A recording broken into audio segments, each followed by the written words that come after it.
Ya, kita mulai ya. Hari ini kita mau belajar tentang teosis. Nah, teosis ini artinya pengilahian atau penyatuan kita dengan Allah di dalam Kristus melalui karya Roh Kudus tentunya, atau keselamatan yang kita terima di dalam Kristus lalu kita kerjakan sampai pada akhirnya kita mencapai yang namanya teosis. Nah, ketika kita percaya kepada Kristus, lalu kita dianggap tanda petik beragama Kristen. Ya. Nah, kita harus sadari bahwa agama atau agama Kristen ini bukan sekedar lembaga atau agama resmi saja. Tapi agama atau kekristenan ini bukan juga hanya sekedar ya gaya hidup atau sekedar filsafat atau sekedar custom budaya atau nilai yang kita yakini dari kitab suci, ya, atau kekristenan itu bukan hanya produk budaya manusia, katakanlah produk budaya gereja atau bapak-bapak gereja, para rasul, bukan. Tapi kekristenan ini adalah satu pewahyuan dari Allah kepada manusia supaya manusia itu bisa mencapai teosis. Gitu. Ya. Nah, ini adalah pewahyuan Allah bahwa Allah ingin menyelamatkan semua manusia. Oke? Sehingga Allah mewahyukan misinya itu pertama melalui para nabi, lalu pada puncaknya melalui anak Allah, yaitu firman-Nya yang berinkarnasi jadi manusia. Ya. Lalu yang diberi nama Yesus inilah yang berkarya dan akhirnya memberitakan keselamatan dari Allah itu kepada manusia, ya, melalui dirinya dan juga para murid atau para rasul. Dan dia mendirikan yang namanya gereja. Nah, sehingga ada orang-orang yang masuk menjadi bagian dari anggota gereja. Nah, itulah mulanya terbentuk agama Kristen. Tapi kita lihat, agama Kristen itu bukan hanya sekedar custom, manner, cara berbudaya, atau aliran kepercayaan, atau ajaran saja. Tetapi ini adalah apa?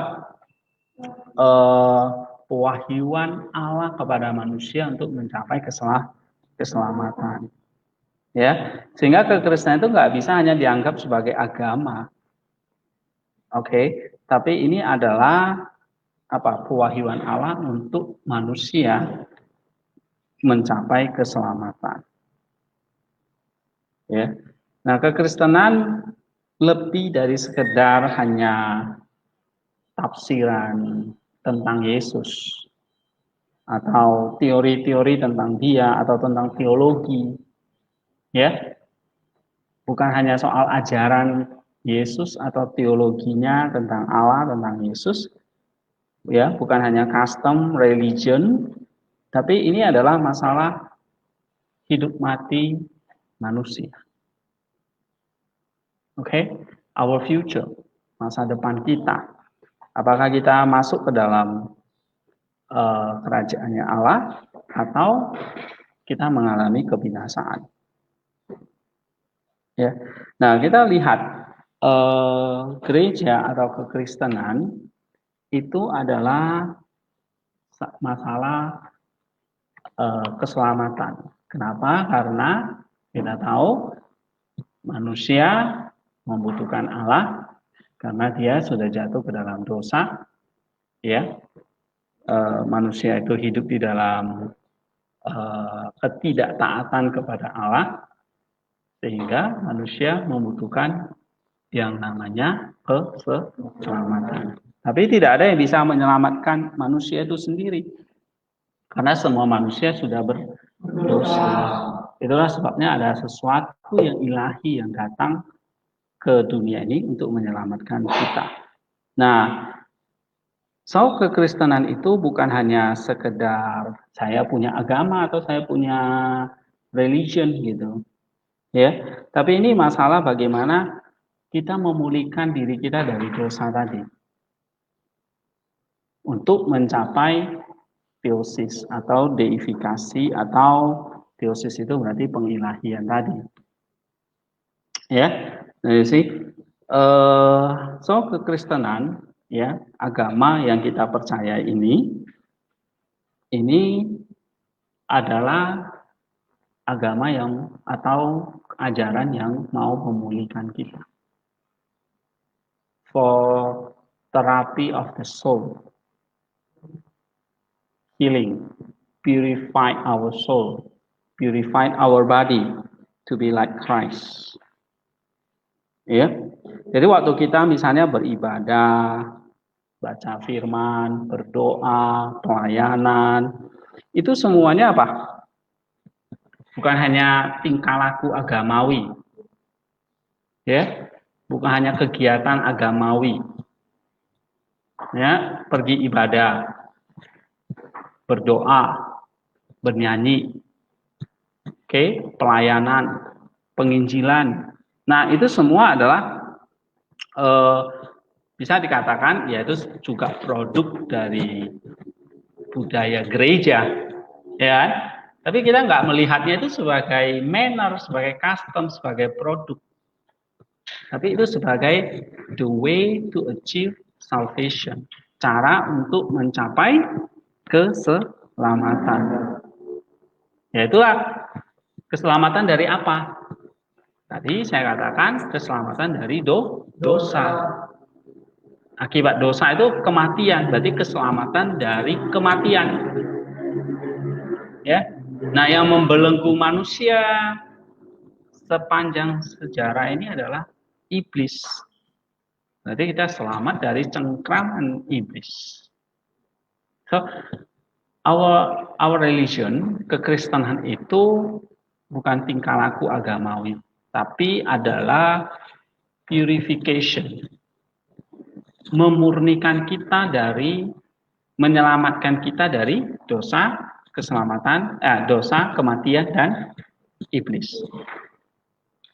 Ya, jadi kalau kekristenan tanpa pemurnian, tanpa purifikasi, itu namanya hanya utopia, angan-angan aja, gitu. Ya, nggak ada isinya berarti. Nah, kalau kita lihat, ya, jadi kalau kita percaya Yesus, lalu kita taat kepada perintahnya, kita ibadah, kita baca firman dan sebagainya, itu untuk apa? Mencapai teosis. Itu untuk apa? Supaya kita dipulihkan. Ya, itu untuk apa? Supaya kita makin serupa dengan Kristus. Bukan sekedar berbudaya atau sekedar beragama. Ya, atau sekedar mungkin ini kepercayaan atau ajaran filsafat saja. Okay, so this is not about filosofi atau natural religion, tapi tentang healing, penyembuhan, supaya kita mencapai keselamatan. Ya, ini adalah healing our patience, healing our sins, menyembuhkan kita dari dosa. So you have to understand, kita harus ngerti di sini. Itulah sebabnya kenapa dalam kekristenan, dalam gereja diajarkan tentang teosis. Ya, kita ambil bagian dalam kodrat ilahi. Oke, kita mau dimerdekakan dari dosa, kematian, dan iblis. Nah, saya ingat cerita misalnya perumpamaan The Good Samaritan, orang Samaria yang baik hati. Ya, orang Samaria itu dirampok, ya kan? Lalu dia dipukuli, luka, oke, setengah mati. Nah, datang orang Samaria yang baik hati itu merawat lukanya, membawa dia ke penginapan, ya kan? Dan akhirnya jadi sembuh. Nah, ini adalah satu contoh bahwa itulah kekristenan. Yesus datang untuk apa? Menyelamatkan, menyembuhkan, heal our wounds, luka-luka kita karena dosa. Ya, dengan minyak dan anggur, dengan Roh Kudus dan tubuh dan darahnya. That's it. Oke. Lalu dia membawa orang yang sakit itu, orang yang terluka itu apa? Di atas binatangnya, keledainya. Dibawa ke penginapan. Nah, penginapan itu apa? Itulah gereja. Ada penjaga penginapan. Itulah para pemimpin gereja, bapak-bapak gereja. Para presbiter, para bishop, para pendeta. Ya. Untuk apa? Merawat orang luka ini. Sampai sembuh. That's it. Itu kekristenan. Itu agamamu, itu agama Kristen. Jadi agama Kristen itu bukan hanya ikut meramaikan agama yang ada di dunia ini. Tapi itu adalah apa? Pewahyuan Allah kepada manusia melalui Kristus. Ya, awalnya para nabi, puncaknya adalah Kristus. Supaya apa? Pewahyuan apa sih? Pewahyuan itu berarti apa ya? Beritanya Allah ini, message-nya Allah kepada manusia ini loh, keselamatan itu seperti ini. Nah, orang Samaria datang, ya, mengobati luka-luka. Luka-luka itu karena apa? Dirampok.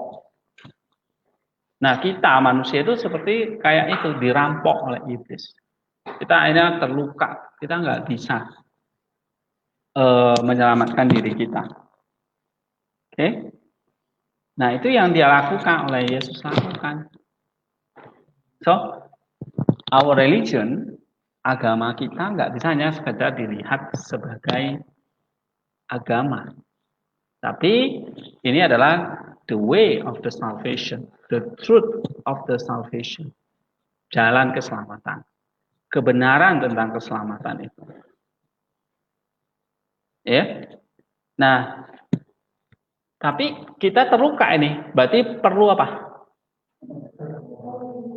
Iya, perlu dokter, perlu orang Samaria itu. Perlu penjaga penginapan. Ya, berarti intinya kita perlu kesembuhan. Nah, kesembuhan itulah yang kita perlukan.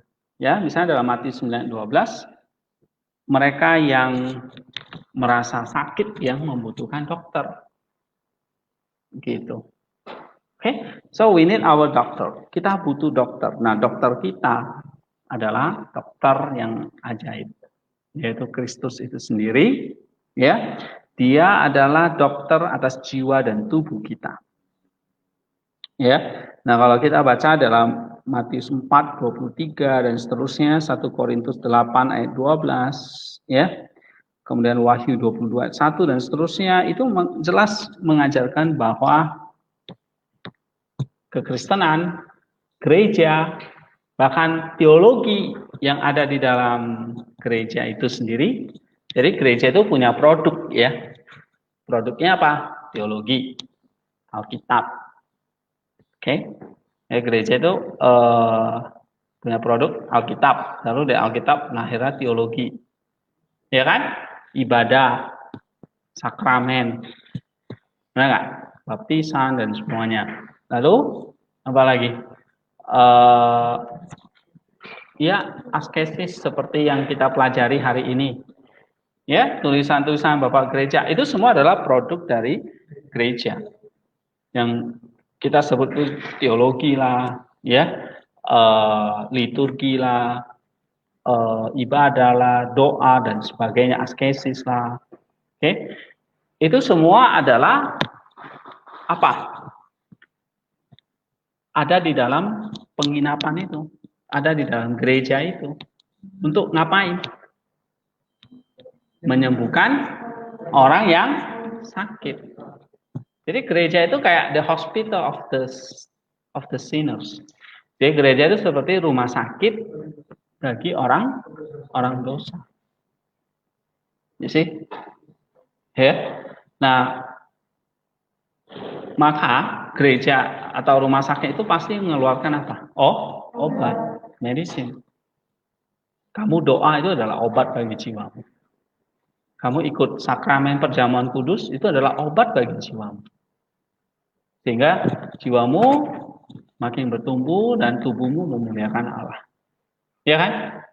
Kamu ibadah, kamu baca firman Tuhan. Oke? Itu semua apa? Obat untuk healing, kesembuhan. Okay, you read the Bible, you read the church fathers. For what? Untuk apa? Bukan hanya sekadar ya kalau orang Kristen ya baca Alkitab lah, namanya orang Kristen. Ya kan orang Islam saya baca Al-Quran. Kalau saya Kristen ya saya baca Alkitab. Not only that, tidak hanya itu seperti custom atau kebiasaan aja, adat aja. You see? Tapi ini adalah apa? To achieve the way to achieve the theosis, untuk penyembuhan. Ya, maka apa yang kita pelajari yang berasal dari gereja, teologi, ya, misalnya hari ini kita mau lihat misalnya nih, baca buku Filokalia nih dari Mark the Ascetic. Misalnya kamu baca ini untuk apa? Obat. Untuk jiwa dan tubuhmu. For the healing. The medicine. Jadi everything is medicine. Dokternya siapa? Dokternya Kristus. Yang dia titipkan pasien itu kepada siapa? Penjaga penginapan itu siapa? Pemimpin gereja. Ya kalian ini nanti kalau jadi hamba Tuhan. Oke? Wakilnya Kristus. Nah, kemarin kita belajar Krisostom, ada yang dengar ya? Priesthood itu pendeta, para imam gitu. Itu adalah wakil Kristus. Itu kayak penjaga penginapan tuh kalau dalam perumpamaan orang Samaria. Masih ingat ya perumpamaannya kan? Wakilnya Kristus. Berarti para imam atau pendeta hamba Tuhan itu yang pertama dulu harus disembuhkan dulu. Ya kan? Harus sehat dulu, baru bisa ngobati orang sakit. Nah, kalau kamu sendiri sakit, gimana kamu bisa ngobati orang lain? Kamu sendiri aja terbaring sakit. Gimana kamu mau meriksa pasien? Kan gitu. Makanya kalian mesti disembuhkan dulu di sini. Siapa dokternya? Saya dokternya. Ya, Kristus lewat obat-obat yang Tuhan berikan. Ya kan? Ya, ini lewat perawat, lewat suster, lewat obat-obat. Dokternya satu. Ya, tapi asistennya banyak. Kamu kayak ke rumah sakit. Dokternya satu, mungkin perawatnya bisa puluhan. Ya, obatnya bisa ratusan macam. Untuk apa itu semua? Menyembuhkan si pasien, kan gitu. Nah, istilah gereja itu seperti itu, kekristenan itu seperti itu, agama kita itu seperti itu. It is a hospital, rumah sakit. Nah, ini kata John Chrysostom, the church is the hospital of the sinners. Ya kan? John Chrysostom mengatakan gereja itu adalah rumah sakit bagi para pendosa. Nah, kalau itu orang dosa berarti dia orang sakit. Orang sakit harus dirawat, diberi obat. Nah, untuk dikasih obat perlu dokter. Nggak bisa sembarangan kasih obatnya. Kan gitu. Oke? So, kita harus lihat diri kita. seperti kata Tuhan Yesus, ya kan? Berbahagialah orang yang miskin di dalam roh. Berbahagialah kamu yang miskin di dalam roh. Berarti kamu tuh memang perlu miskin. Kamu butuh Allah. Ya kan? Berbahagialah orang yang apalagi dikatakan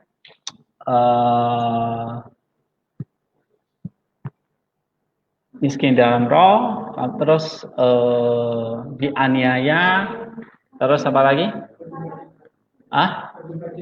Berduka cita, betul. Yang ini yang berarti. Orang yang berduka cita, it means that kamu menyadari kamu orang berdosa. And then kamu butuh obat itu dan dokter itu. Nah, setelah kamu mengalami kesembuhan, itulah namanya kesembuhan, itulah namanya purified, pemurnian, supaya kamu tuh tidak jatuh terus dalam dosa yang sama, tapi disembuhkan dari satu dosa ke dosa yang lain. Mungkin sakit kita macam-macam. Ya, satu orang bisa komplikasi parah, sakit jantung, hati, liver, empedunya, darah tinggi, darah rendah, penyakit 1001 macam. Begitu juga dengan penyakit yang namanya dosa itu. So we need terapi. Kita butuh terapi obat. Kita butuh terapi jiwa kita. That's the Christianity. Ya, untuk apa terapi itu? Supaya menyembuhkan sakit kita, sehingga dengan sakit yang kita bisa sembuhkan itu, kita bisa menolong orang lain sekarang. Ya, sehingga nanti kamu keluar dari STT ini, kamu sehat, and then kamu bisa jadi apa? Wakil Kristus, penjaga penginapan itu. Ngapain? Ngobati orang sakit. Ya, mau nggak sini ngobati orang sakit? Itu tujuan kalian masuk sekolah ini, supaya jadi dokter jiwa, ya, atau gembala yang baik, menggembalakan domba, berarti itu menyembuhkan domba-domba itu. Kamu kasih makan, kamu kasih pertumbuhan kepada dia, supaya domba itu sakit kamu rawat. Domba itu tidak mau makan, kamu harus bawa, kasih vitamin atau kasih obat atau apa gitu. That's it. Ya kan? Tapi kamu perlu juga disembuhkan dulu. Ya. Nah, purification atau penyembuhan inilah kekristenan yang kita yakini, ya, sehingga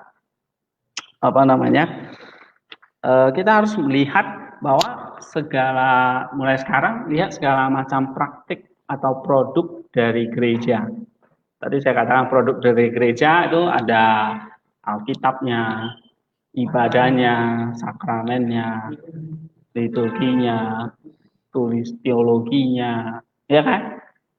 Apalagi tulisan-tulisan seperti ini, itu sekali lagi untuk terapeutik, penyembuhan. Kalian belajar Jesus Prayer itu terapeutik. Belajar teologi, nanti misalnya belajar teologi tentang Allah, tentang Roh Kudus, tentang Kristus, tentang gereja, tentang akhir zaman. Untuk apa? Iya, medicine. Kok itu disebut medicine? Karena produk dari gereja. Sedangkan gereja adalah rumah sakit, hospital. Rumah sakit produknya apa? Iya, untuk menyembuhkan orang sakit. And then kalau itu sudah disembuh, untuk apa sih kita disembuhkan? Untuk mencapai apa? Teosis itu, ya. Nah, teosis itu adalah keselamatan itu sendiri yang Tuhan sediakan di dalam gereja. Jadi hasil akhir dari satu produk dari gereja itu adalah teosis. Ya. Nah, apa kata Mark the Ascetic tentang teosis ini? You see, ini awalnya kita terbelenggu oleh kematian, ya, oleh apa namanya iblis, oke, dan kita ada di bawah penghukuman, ya. Tapi ada satu pribadi yang datang tanpa dosa dan dia terhukum gara-gara kita. Ibrani 4:15. Oke, nah dia sudah menang atas death, toil, hunger, thirst dan semuanya. Yaitu logos yang jadi manusia itu. Sehingga manusia bisa jadi seperti logos. Firman. Being rich, he became poor for our sake, so that through his poverty we might become rich. 2 Korintus 8 ayat 9. In his great love for man, he became like us, so that every virtue we might become like him. Jadi di sini teosis artinya kita menjadi seperti Kristus, karena Kristus sudah menjadi manusia. Dia sudah jadi orang Samaria tadi. Ya, lalu menitipkan kita kepada penginapan. Penginapan itu apa? Gereja. Gereja siapa yang menjaga itu? Penjaga penginapan itu siapa? Ya, para imam. Mereka adalah orang-orang yang sudah disembuhkan. Oke. Dan lalu tugasnya ngapain mereka? Iya, menyembuhkan orang lain. Apa yang disembuhkan? Iya. Apa? Jiwa itu apa yang disembuhkan? Nus, right? And then nus itu apa? Hah? Iya. Nus inilah yang akhirnya membuat jiwa dan tubuh itu gelap, itu yang diterangin dulu. Oke. Lalu gelap karena apa? Passion. Jadi kita disembuhkan lewat apa? Lewat nus, ya kan? Dimana nus itu pada akhirnya bisa apa? Menyingkirkan passion atau hawa nafsu. Yang kita tahu itu datang dari evil, jahat. Ya. Nah, tapi penyembuhan itu mulai dari apa? Intelek. Nus ini. Nah, jadi kalian harus tahu. Kalau orang itu nusnya belum disembuhkan, ya percuma. Kamu ada gini, kamu misalnya jadi dokter nih, ya, kamu kasih pengobatan paling bagus, obatnya paling bagus, tapi si pasien itu nggak pernah minum obatnya, nah, sia-sia kan? Nah, sama seperti kamu melayani orang lain, ya, tapi nusnya belum disembuhkan, sama seperti dia belum mengambil obat itu. Sia-sia. Oke, so pertama intelek yang mesti disembuhkan. Nah, gimana cara intelek? Dengan iman. Orang itu harus percaya, lalu dibaptis. Baru di situ nusnya lahir baru. Ya, nah itu artinya dia mengalami yang namanya keselamatan. Inteleknya yang tadi redup, mati, begitu dengan dia percaya kepada Yesus, jadi hidup. Tapi habis itu perlu dipelihara supaya nggak mati. Nah, maka perlu dikasih apa? Pengertian. Diajarkan, dimuridkan. Oke? Sama seperti kayak kamu merawat pasien lah.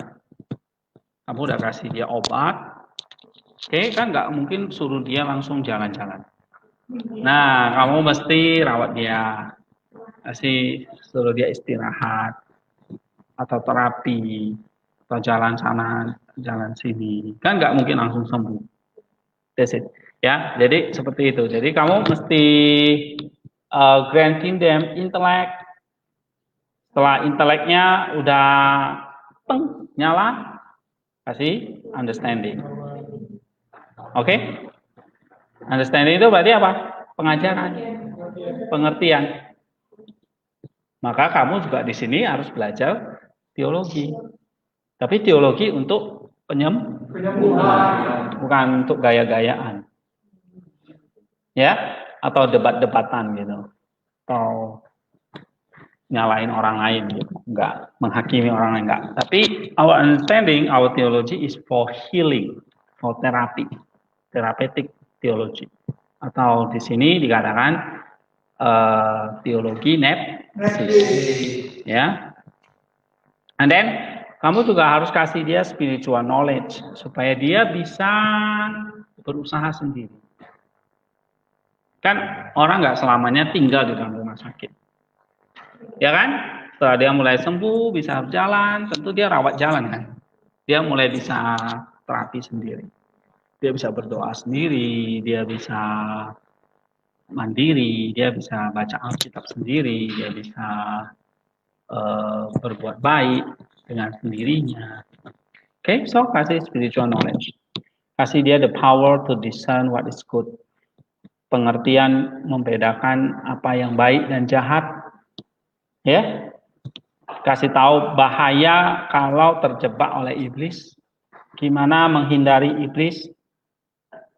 Ya. Bagaimana tahu bahwa iblis itu selalu mengejar orang-orang yang sombong. Oke, supaya dia tidak ditangkap di dalam jebakan iblis. Nah, ini kata Saint Anthony the Great. So, it is our jobs, our task to heal the patients. Walaupun inteleknya misalnya udah nyala ini, tapi kedepannya kalau dia masih suka yang hawa nafsu, inteleknya lama-lama padam lagi. Nah, tugas kamu ini ngapain lagi? Sama kayak kalian lah. Oh, mulai udah males, saya marahin. Nah, rajin lagi. Nanti nakal lagi, marahin lagi. Ya, gitu. Ya kan? Sama kayak orang tua kalian kan. Kalau kalian mulai bandel, dilibas.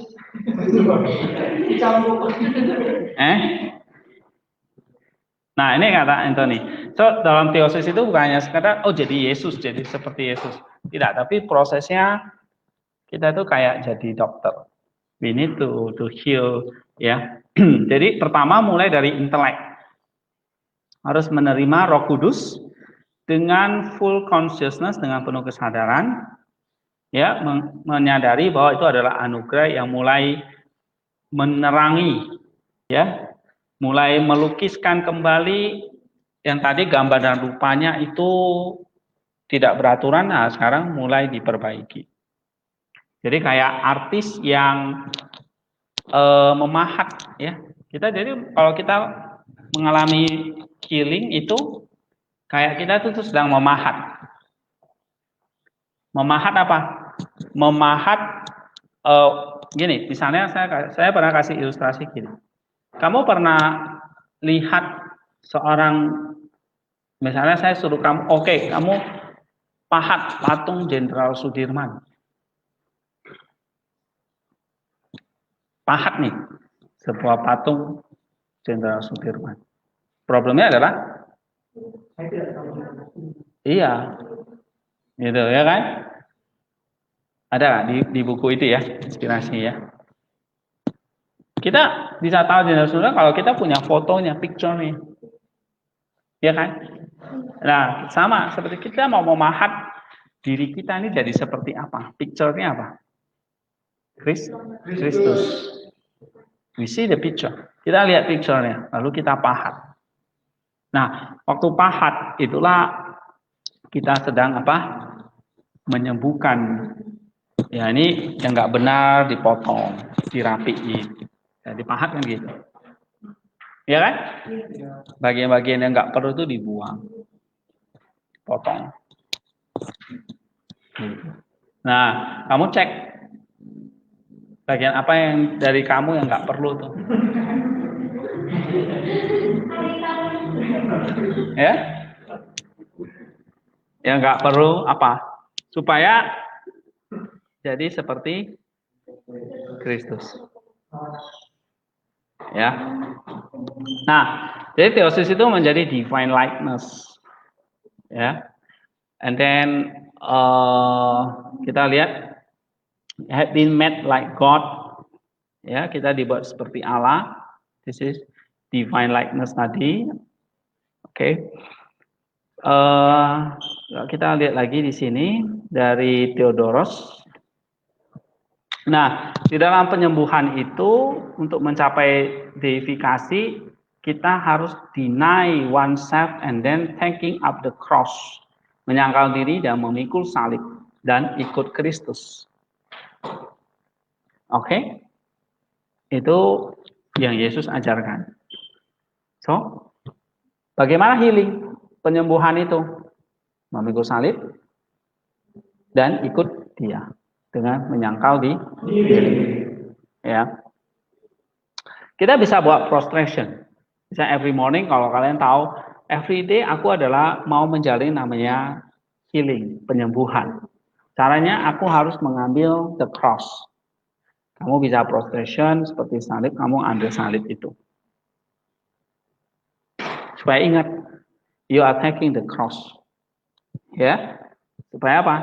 Karena salib itu kan apa? Adalah kehidupan yang Tuhan ini. Berarti kalau kita ambil salib itu berarti ada hal-hal yang mesti kita salibkan. Nah, itulah tadi hal-hal yang mesti kita buang itu. Apa yang harus kita salibkan? The patience. Ini tadi. Oke, patience. Apa yang bisa menyerang ini ya? Patience itu bisa menyerang emosi, and then macam-macam ya. Energetic, effective impulsion toward the object aspiration, persistent, relentless, unresist by any practical difficulties, pressing forward impetuousness and undivine thinking. Jadi kita perlu kayak kata Theodoros ini untuk healingnya perlu apa? Energetic, efektif, persistent, ya terus. Nggak hanya hari ini, tapi persistent, aspiration, relentless, unarrested. Jadi mesti terus menerus. And then dia katakan tentang theosis ini lagi, the purpose of our life adalah blessedness, atau bagaimana kita mengalami the kingdom of heaven. Ya. And then kita receive an influx of divine, suffer deification. Okay? And influx what is lacking and imperfect in us is supplied and perfected. Nah, ini artinya apa? Ingat lagi bahwa our goal of life, our purpose of life itu adalah terberkati katanya di dalam kerajaan surga. Ya, nah itu theosis. Coba kita lihat yang Maximus. Dia katakan di sini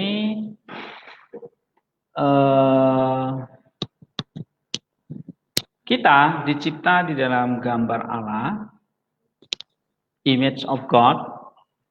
Ya, jadi kita adalah di dalam image of God's being. Artinya kita di dalam eternal being, kita adalah image of God, eternal being. Itulah sebabnya memang kita dicipta bukan untuk binasa, tapi untuk eternal, kekal. Maka kita akan menjadi likeness of God, bukan hanya image, gambar. tapi jadi rupa. Ya. Nah, kalau jadi rupa, maka inilah our ultimate purpose-nya. Nah, kita akan mencapai his likeness, kata dia. Nah, lalu di sini dikatakan, Maximus mengatakan lagi, untuk mencapai the likeness of God itu, ya, we have to understand that kita mengerti bahwa Allah itu something yang incomprehensible, transcendent, ya, sehingga manusia itu nggak mungkin mencapai hal itu. Nah, oleh sebab itu ada firman yang jadi manusia menyatakan itu kepada kita, sehingga hal-hal yang transenden jadi imanen. Hal-hal yang incomprehensible bisa kita pahami sekarang dalam kapasitas kita. Ya. Jadi kita mengalami yang namanya the blessed life of God. The only true life, and becomes God by deification. God-nya huruf kecil ya, bukan menjadi Allah, tapi menjadi seperti Allah oleh pengilahian. Ini kata Maximus, ya. Nah, untuk mencapai itu, ya, dia katakan untuk mencapai theosis itu kita harus punya perfect work of love. Oleh sebab itu memang karena Allah itu kasih, ya kita harus punya kasih yang sempurna. Oke, nah untuk mencapai kasih yang sempurna itu kita nggak boleh ada yang namanya patience. Harus mengalami namanya dispatience. Iya kan? Dispatience itulah artinya pemulihan tadi supaya bisa mengasihi. Gitu. Ya, love, kasih membuat manusia itu jadi seperti ilahi. Oke, love makes man God and reveals and manifests God as man through the single and identical purpose and activity of the will of both. Ya. Nah, terus kita lanjutkan lagi. Ini masih menurut Maximus. Nah, dalam theosis itu tadi untuk mencapai kasih itu kan kita harus mengatasi nafsu, overcome our patience, ya kan? Kita juga harus punya virtues, kebajikan-kebajikan yang lain. Nah, tadi saya katakan dalam rumah sakit itu nggak hanya ada satu obat, tapi obatnya bermacam-macam. Kita butuh iman, kita butuh knowledge, understanding, kita butuh apa? Sakramen, kita butuh spiritual knowledge. Itu semua apa itu? Supaya kita bisa mengatasi penyakit itu. Apa sih penyakit bagi jiwa? Tadi, patience. Misalnya kamu sakit ini, tentu obat yang kamu minum bermacam-macam. Ya, ada obat ini, obat itu. Like our seperti penyakit jiwa kita. Penyakit jiwa kita satu, patience. Tapi we need berbagai macam terapi. Ya, we need the body of Christ, His blood, His body, sakramen ya. We need firman-Nya, kita butuh firman-Nya. Kita butuh atau istilahnya spiritual knowledge. Oke. Nah, sehingga dari itu semua kayak obat yang kita minum akan mulai masuk bekerja. Nah, sama seperti spiritual knowledge yang kita minum, obat yang kita minum itu akan mulai bekerja. Kalau obat akan bekerja di dalam darah kan. Ya kan? Sel darah kita mengalir ke tubuh kita. Kalau spiritual knowledge, teologi yang kita pelajari itu mengalir kemana? Dalam jiwa. Karena untuk menyembuhkan penyakit jiwa. Jiwa itu ada 3, ngalir kemana saja. Kalau dalam tubuh ngalir kemana? Sel darah ya. Oke, lewat pembuluh darah itu. Ya, tentu ada air juga. Darah, air, dan itu. And then kalau ke dalam jiwa kita ngalir kemana? Lewat 3 ini, yaitu pikiran, emosi, dan desire. Oke, jadi kalian ini mulai belajar ya. Ada 3 power of the soul. Itu yang harus dikasih obat. Pikiranmu dikasih obat. Lalu emosimu dan nafsu, desire, keinginan. Oke? Nah, salah satu obat yang sering saya ajarkan itu apa? Nepsis tadi, Jesus Prayer. Itu kalau misalnya pikirannya tuh mau pikiran jahat, cepat-cepat kasih obat. Emosi juga. Desire juga. Oke? Nah, we need itu apa namanya? The spiritual knowledge. We need the medicine. Ini kata Saint Maximus ya. Oke. Nah ini ya. Mereka yang rindu akan keselamatannya, rindu akan terus kekudusan, penyempurnaan, deification. Ya, sehingga mereka itu pasti berbuah. Tidak seperti pohon ara yang tidak berbuah. Buah itu maksudnya apa? Iya, jadi memang ada, kalau kamu minum obat, hasilnya sembuh. Nah, kalau kita memang minum obat tadi, misalnya we make Jesus Prayer. Jesus Prayer itu obat. Ada sembuh, ada hasilnya. Ya, gitu. Misalnya apa? Kamu tambah sabar, tambah rendah hati, tambah bijaksana. Buat kamu apa? Bisa menjauhi dosa. Oke, this is the fruit. Itu buah yang kamu peroleh. Ya. Oke. Nah, satu lagi dari Maximus, dia katakan apa ini?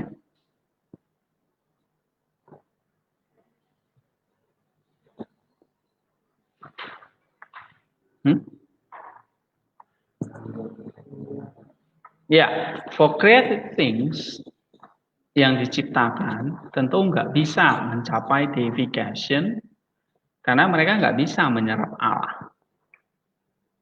Oke, kita sendiri nggak bisa. Kita butuh apa? Divine grace. Nah, waktu kita mau mengerjakan itu, pemulihan itu, you need grace. Oke, jadi ini bukan mekanisme, tapi misteri, grace.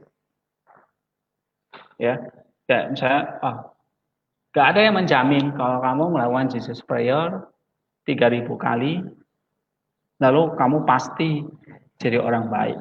No.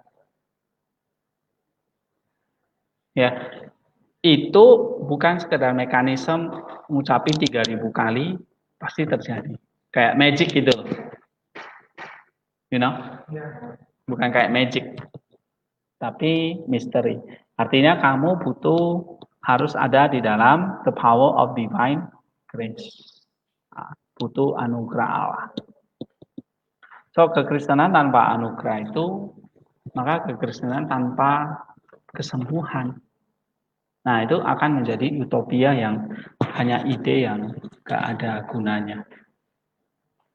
Ya, so that's why. Jadi kita belajar di sini our religion, our theology, our church, and then our practical life, ya, our worship, itu semua apa?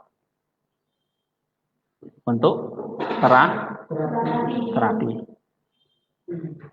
healing for our broken soul, menyembuhkan apa? the patient. Okay. Nah, and then the patient, kita butuh apa? The divine grace. Oke, kita butuh anugerah. Jadi bukan mekanistik atau formula tertentu atau magical. Tapi ini adalah